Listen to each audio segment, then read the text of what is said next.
Good morning, everyone. How's everyone doing? Yeah? We are at the last panel for the morning. It's always difficult to be the last act on the program. But we'll try to keep you engaged and informed. And before I introduce the speakers and introduce myself, I'll introduce the panel. It's about advanced air mobility. The program says the future is now. I'm going to ask, is the future now?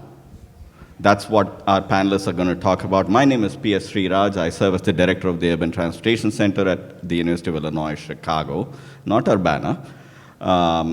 I also serve as the transportation sector lead for Discovery Partners Initiative, the incubator arm of the University of Illinois system. My work predominantly is about finding alternatives for single occupant vehicles on the surface, and I'm guessing this alternative that our panelists are going to be talking about is going to be one of those, or we'll find out if it'll be one of those. So on the panel today, we have Chip Snowden from Hanson Engineering, and I will let him tell a little bit about himself when we get to the talk, and then followed by Clifford Cruz from Go Skyway and Katie Glenn from Siemens. All three are going to be talking about very specific things, and we'll have Chip start with a presentation, followed by Clifford talking about his experiences and knowledge, and Katie talking about something very specific. So I'm just alluding to all of these in broad strokes without necessarily giving away the thunder. So you'll have to pay attention to what they're talking about. That's the goal here.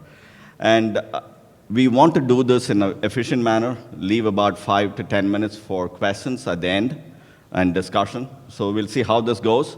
I will turn it over to Chip, and as I'm turning it over to Chip, I will also pull up his slide deck. And Chip, the floor is yours. Thanks, Suraj. Great to be with you all today. And yes, I'm the aviation market principal for Hanson, and Hanson is, if you're not familiar with us, we're a nice little engineering company from Springfield, beautiful Springfield, Illinois. So we're Illinois-based. I'm out of Florida, out of Jacksonville. So when I came here and I saw this Jaguar paraphernalia, I was right at home. So I appreciate getting to see that. But yes, we are a hard infrastructure company, and we're involved now with several of the groups that are moving forward on advanced air mobility. What we wanted to do today was to have me start out and kind of set the tone for what this is, because there's a lot of people that still believe that this is the Jetsons and it's not really happening. And I have to tell you, it's coming so fast. It's coming so fast, and it's going to be at your doorstep, maybe even before you know it. And so we wanted to do an educational piece first, talk a little bit about the commercial value, and then the need for planning, and then we would hand it off to Cliff and then to Katie to kind of pick up on that theme. So that's really what we're trying to do today. So what you see right here is not a drone. This is a full-size aircraft that carries 5 passengers, and it would carry passengers at longer distances, 150 to 200 miles, at 150 miles an hour. And the beauty about this technology is that it's clean, it's green, it's extremely cost-effective, and that's why the airlines and aerospace and everybody are very interested in rolling these things out. So next, please. So again, green, economical, quiet, improved convenience, $5 to $10 billion in investment flowing into this segment every year now. And for the smaller airports, this is going to be a big change for the smaller airports, where they can actually start running commercial passengers at some point. So we're working with a lot of our smaller airport clients to get them ready for this. Next. These are kind of the big players in the space. There's probably almost 150 different players in the space, but if you look at some of these, Archer, Beta, Joby, Eve, and then Wisk, which is the Boeing technology, And you can read, and I'm going to go through this quickly because we don't have that much time, but you can see who these companies are tied to, what airlines have pre-orders in with them, and where these things are going and how much investment is flowing into these various different groups. But these are sort of the leaders in what we call the OEMs, the original equipment manufacturers that are out there right now. So how it's going to work, it's going to be organic. It's going to grow up in a way that we're not exactly sure. We kind of think how it's going to go. It may be medical supplies first and cargo and then passengers. But the interesting thing about this, and this is, it's hard to see, but that's actually a graphic of Tampa Bay, Florida.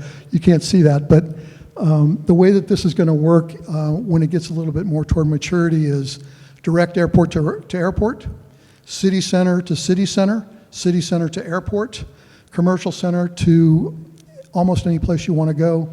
And the really interesting thing about this is that if you look at the Uber setup, this would follow an on-demand Uber setup where you just call for one of these, show up at a vertiport or a vertistop, your ride is there to pick you up and take you where you want to go. Now that's at maturity. That's going to take a little while, but that's where all this is going. It's going to take cars off the road ultimately, which I think everybody would agree is a good thing. So those are the kind of the uses.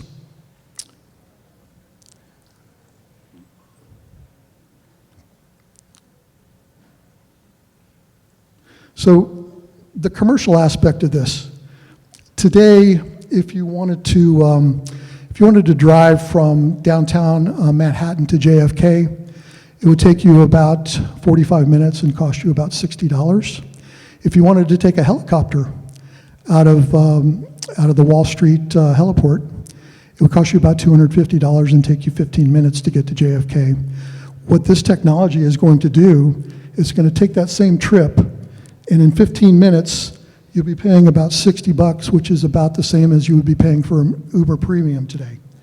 That's the commercial value of this, and that's why everybody's looking at this. Because again, clean, green, and very, very efficient. So the price points are going to come down to the regular person that picks up an Uber today when this moves a little bit toward maturity. Not at first, but when it moves toward maturity. So what does the infrastructure look like?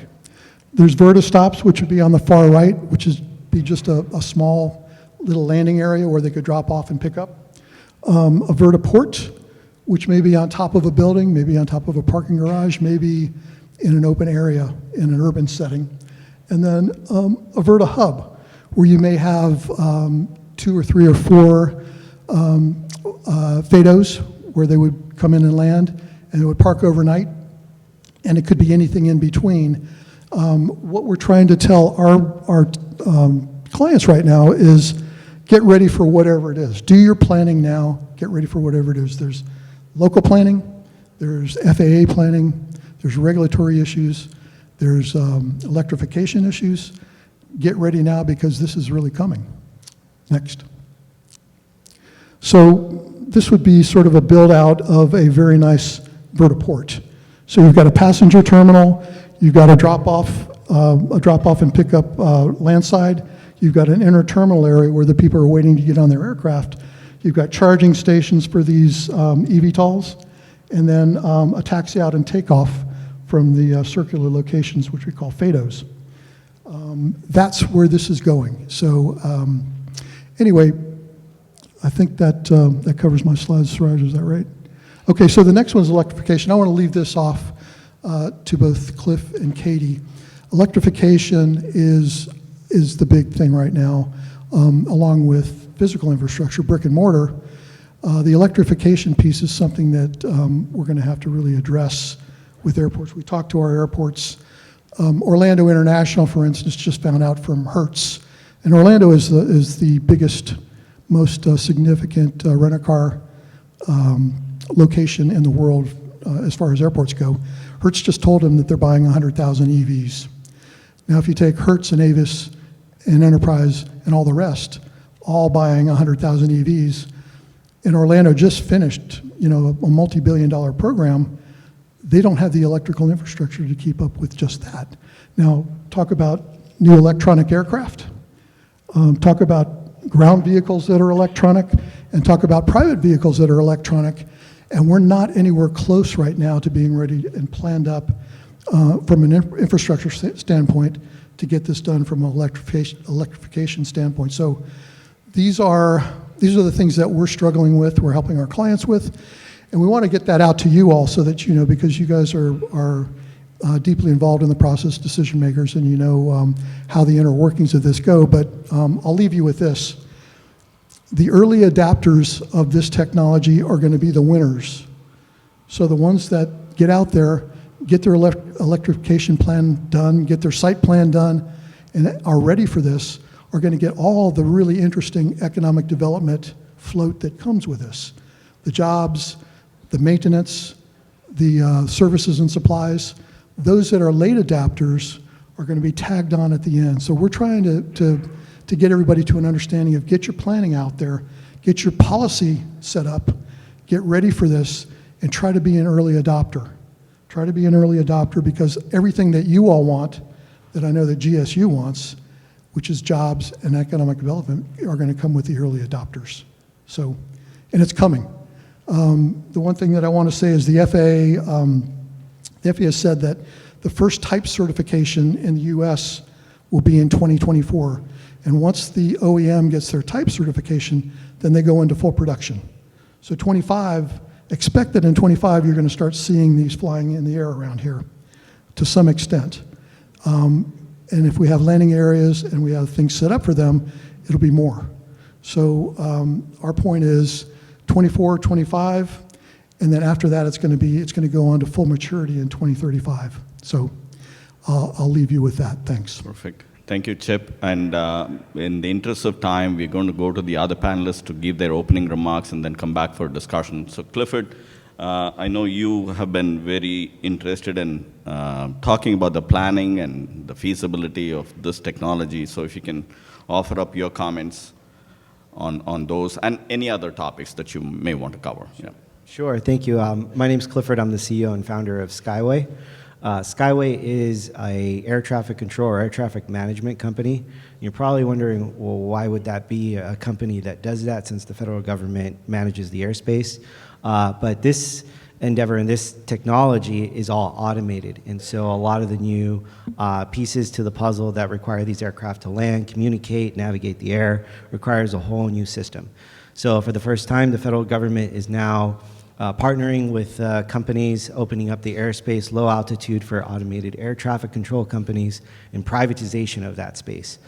So we provide different services for drone operations, eVTOL operations, and specifically vertiports, right? Because a lot of that will be mostly unmanned and new technologies. You don't need a tower anymore. There's different technologies that require it on the airfield. So it's a whole new endeavor when it comes to that airspace and what we do as a company.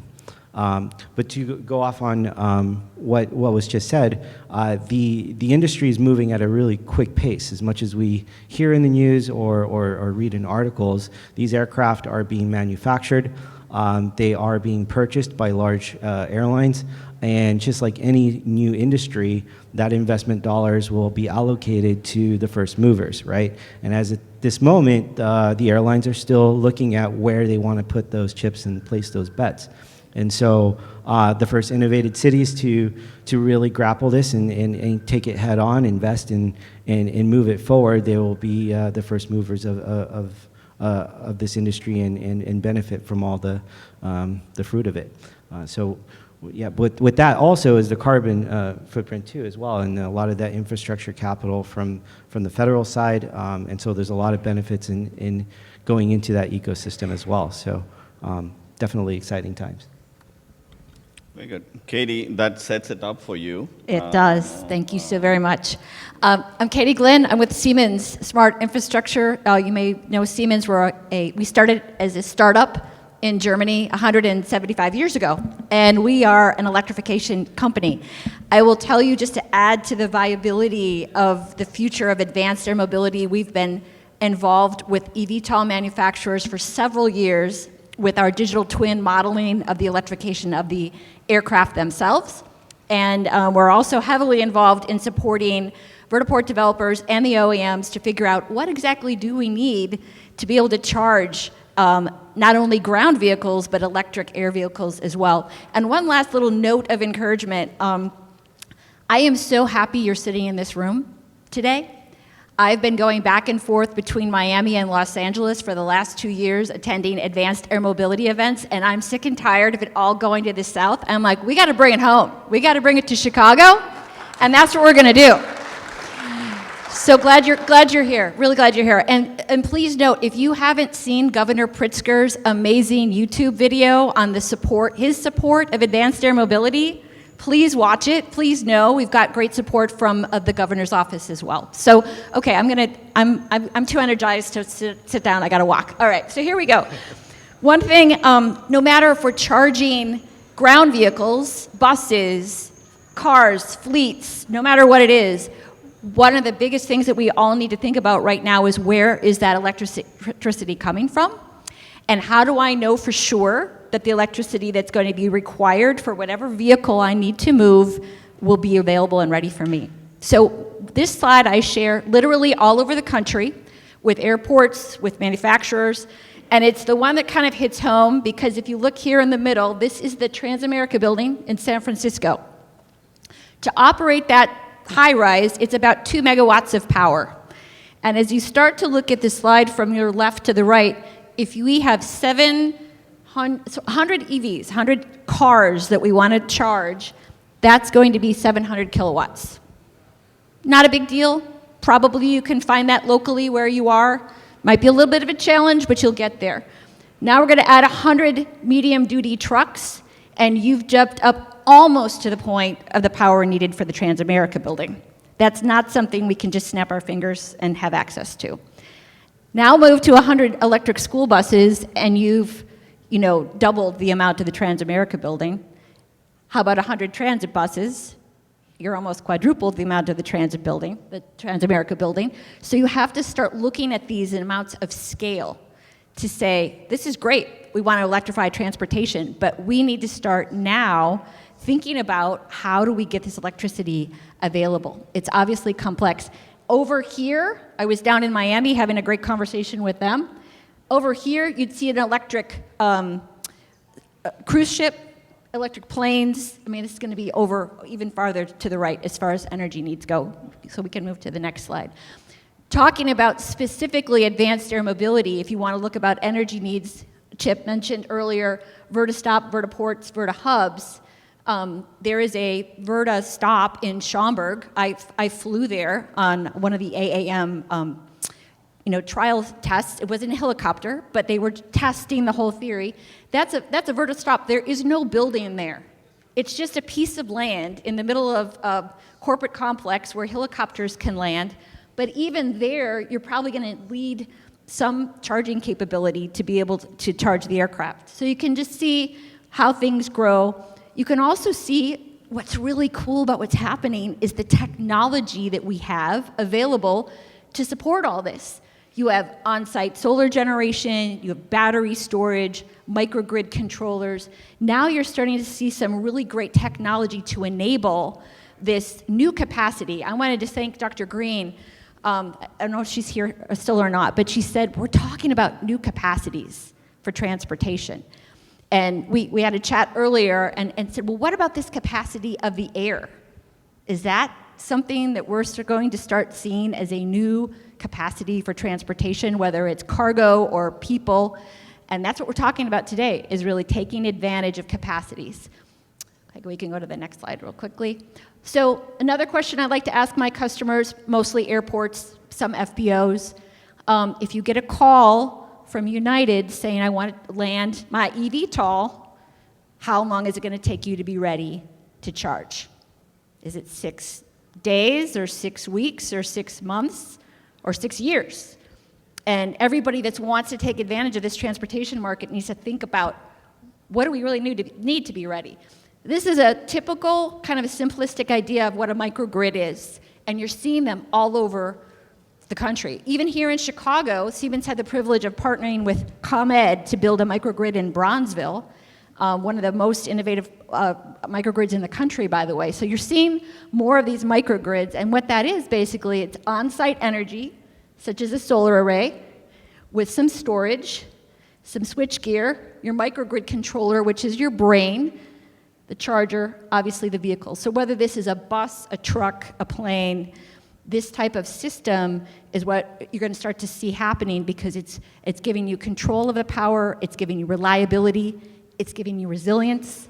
I think the last thing that we all want to look at is an entirely electrified transportation infrastructure, and then what happens when the power goes out.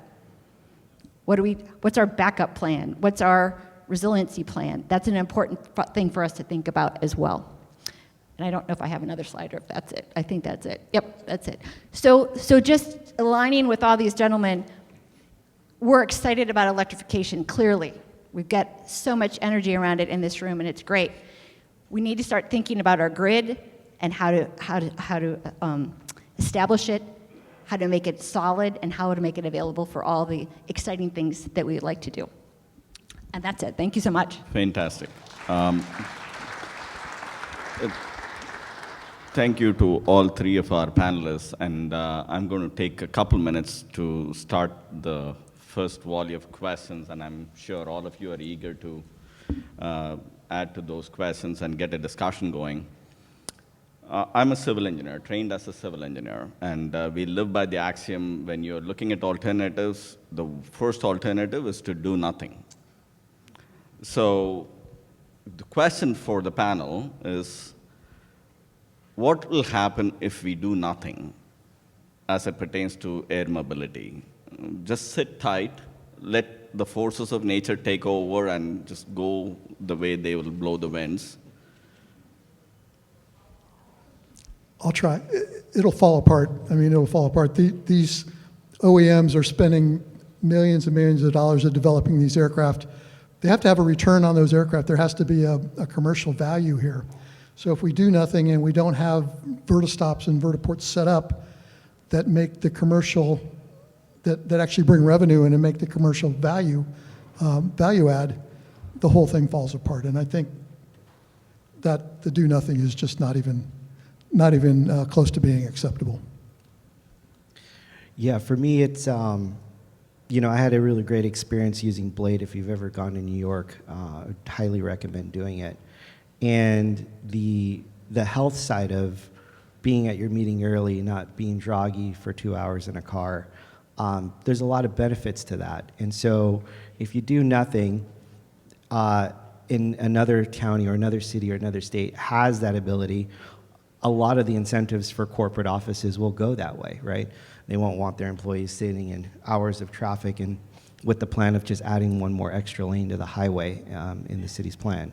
So I think there's a lot of health benefits to it. There's a lot of, obviously, green incentives to this. And so there's a lot of value to bringing this to a community. I'll add my thoughts to that one. So some of you may remember that before we had superhighways, there were two-lane highways, Route 66, whatever it was, how to get across the country. And as we looked at the advancement of technologies and superhighways, all of a sudden, a lot of those towns got left behind. And it's sad. But I think there's a potential that communities that aren't being ready for new technology or new capacities may lose out on economic opportunities down the road. No one knows for sure. But I think it's really important, and I love all the elected leaders and the community members. It's so fantastic that you're here thinking about this for your community, and I'm sure you're thinking about your community right now. What do we want to take advantage of? What do we want to participate in? So I think doing nothing. You may decide after you do an analysis not to do anything, but I definitely think you should look at it. I don't want anybody in Illinois who has the capacity to harness the jobs and the opportunity associated with advanced air mobility to miss out. And a shameless plug, we're having, if you signed up for the workshop a little bit after this, we're going to go into a deeper dive. I just wanted to call out JC Asensio from WISC. Boeing's eVTOL group is here. They're going to be chatting with us more in detail as well. Very good. Open to the audience. Reggie is here breathing down my neck. He says 2 minutes. Any urgent burning questions? Because I know I have a lot of questions. Yeah, please go ahead. Yeah.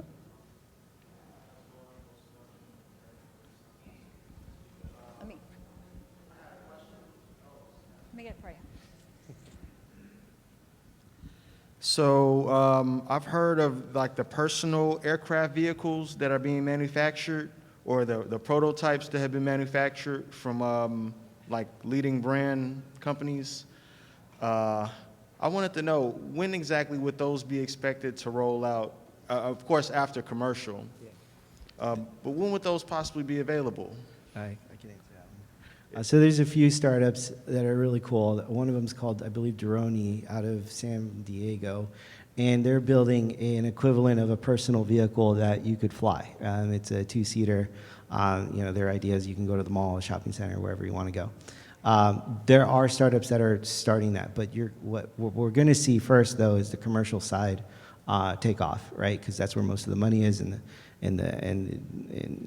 the funds to actually do a lot of the R&D and research, right? These vehicles cost a lot of money to start with in the beginning, obviously the certification, the aircraft and everything. So so the investment side from the airlines is going to come first to bring the price down for normal everyday tickets to be sold, somewhere in the $100 range to $70 range, and that will allow fleet operators to get their return on those investments. But as we start to see those costs go down and certification start to go down, and the infrastructure out, the traffic infrastructure out, and the vertiports are starting to be built, and communities are starting to put out more infrastructure because they're starting to see that, those companies will rise, and about, well, I don't want to put a date, but somewhere in the 2030s, I'm sure you'll be able to go somewhere and buy your own personal eVTOL vehicle and not have to take a public transportation, right? Which will be pretty cool, I think. Yeah, it's an interesting concept. It's also something that you have to understand. The commercial vehicles that are rolling off go through an extensive, amazing certification process for safety. These other aircraft that might be for personal use will not have to go through the same process. Not that they won't be safe, but the other part about that is my concern is operator error. Because once you're up in the air, it's a very, very thin line from safety to not being safe. So I think it's going to take a little bit longer before we see a lot of these coming out. Yeah, and one thing we're doing at Skyway is that we're looking at the sky a little differently than where it is today. We see an automated airspace in the future, multi-lane, multi-layered system. Everything you've seen in popular sci-fi movies is what we're building, right? And so this is real. It's happening, and the federal government is taking steps to start to build what this looks like, all right? So hopefully in the next 15, 20 years, it's just common everyday traffic in the sky, right? Both personal and public transportation and various sorts of cargo, right? And that's the world we're building. Thank you. Right. Fantastic. I have to interject. I know there's one question. Reggie linebacker is ready to tackle me, so I'm just trying to protect myself here. Go ahead, sir. Hi, Yeah. I'm Sean Trevetti. Just real quick question for Siemens representative.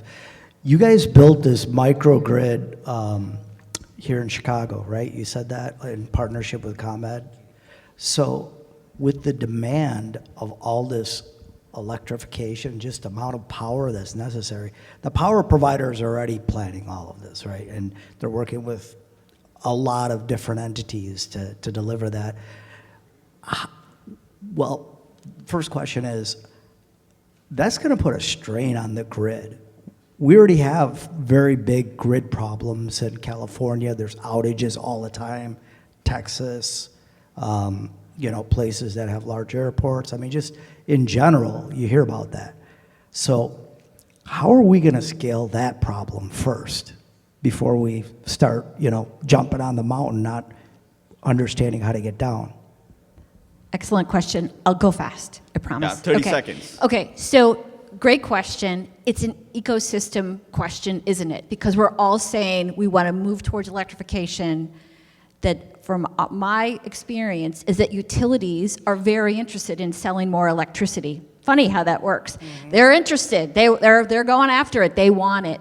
What microgrids can help do is bridge the gap between how fast we want to move into electrification and how quickly the utilities are able to upscale the grid where they are to accommodate that. So it's a journey. We're going to get there. There's great research, there's great tools and technologies to help us migrate, but microgrids are fantastic. Look at California. Siemens was involved in a microgrid that was built in Blue Lake Rancheria. 2018, there was wildfires and they had to shut off the electricity. That community saved 4 people's lives because there was islandable microgrid power there through solar. People who needed electricity to keep alive were able to come, and that's what we can do in pockets all around our community, is to create some resilience, and I think that's where it's going to go. But it's a great question. I think the utilities are excited about selling electricity. It's not going to be a problem. Yeah, no, I get that. Thank you. Fantastic. a great answer. I'm just going to have one rapid fire question, even though Reggie's right here. Passenger or cargo, each of you? Just one word answer. Which is the early adopter here? Cargo. Clifford? I think it's going to be passenger for eVTOL and cargo for lower drones. Dissension in the ranks. Cargo to get the safety data, and then people will implement. Fantastic. Thank you all.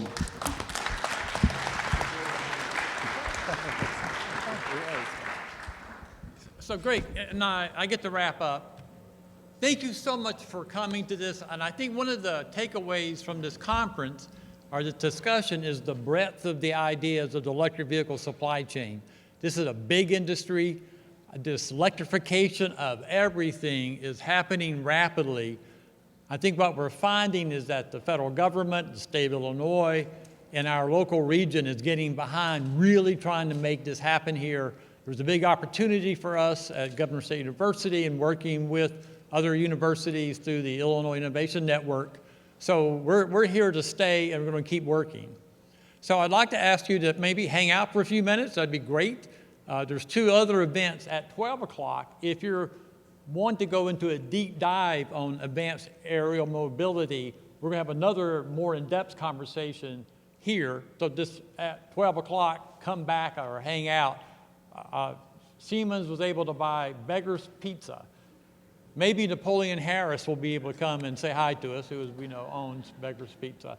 And then there's a group here called Ministers for Manufacturing. I'm not sure if they're still here. They're going to have a conversation in the back corner. You can turn around, you can see in the area behind the cafe. So again, thank you so much for coming. It was a lot of fun. We got through this, and I really look forward to working with all of you over the next year until we reconvene at the 3rd annual Reimagining Electric Vehicle Conference. Thank you very much. Bye-bye.